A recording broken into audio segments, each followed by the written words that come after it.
आप सभी भक्तों का श्रीमद् भागवत महापुराण सुख सागर में स्वागत है। आज तृतीय स्कंद 10वां अध्याय। इस अध्याय में हम जानेंगे विविध प्रकार की सृष्टियों का वर्णन। आइए प्रारंभ करते हैं। विदुर जी ने मैत्रेय जी से पूछा, हे मुनिवर, भगवान नारायण के अंतर्ध्यान हो जाने पर ब्रह्मा जी ने कितने प्रकार की सृष्टि की रचना की? श्री मैत्रेय जी ने कहा, हे विदुर जी, अजन्मे भगवान श्री नारायण के कथा अनुसार ब्रह्मा जी ने कमल कोश से ही सृष्टि की रचना प्रारंभ की। उन्होंने कमल कोश के 3 भाग किए, भुव, भुवः और स्वः, जिनसे ब्रह्मा जी ने 9 प्रकार की सृष्टि तथा प्राकृत और वैकृत भेद से एक 10वीं सृष्टि भी की। इस प्रकार कुल 10 प्रकार की सृष्टि उन्होंने की।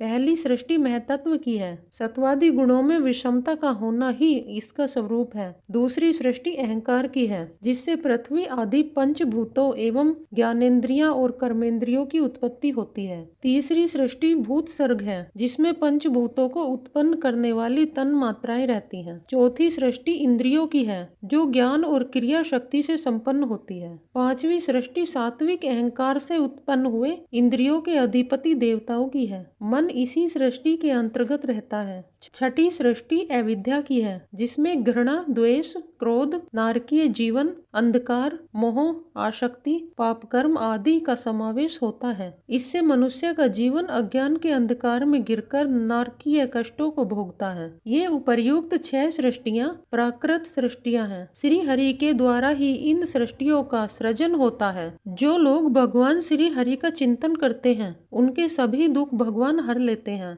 इन 6 प्राकृतिक सृष्टियों के अतिरिक्त 4 वैकृत सृष्टियां हैं। इन्हें स्वयं नारायण ब्रह्मा के रूप में रचते हैं। 7वीं सृष्टि 6 प्रकार के वृक्षों की है। ये स्थावर वृक्ष, वनस्पति, औषधि, लता, त्वकसार, विरुद्ध और द्रुम श्रेणी के हैं। वनस्पति वृक्षों में गूलर, बड़ और पीपल आदि आते हैं। ये वृक्ष बिना बोर आए फलते हैं। औषधि वृक्ष फलों के पक जाने पर नष्ट हो जाते हैं, जैसे धान, गेहूं, चना आदि। लता किसी का आश्रय लेकर बढ़ती है, जैसे ब्राह्मी, गिलोय आदि। त्वकसार वे वृक्ष होते हैं जिनकी छाल बहुत कठोर होती है, जैसे बांस आदि।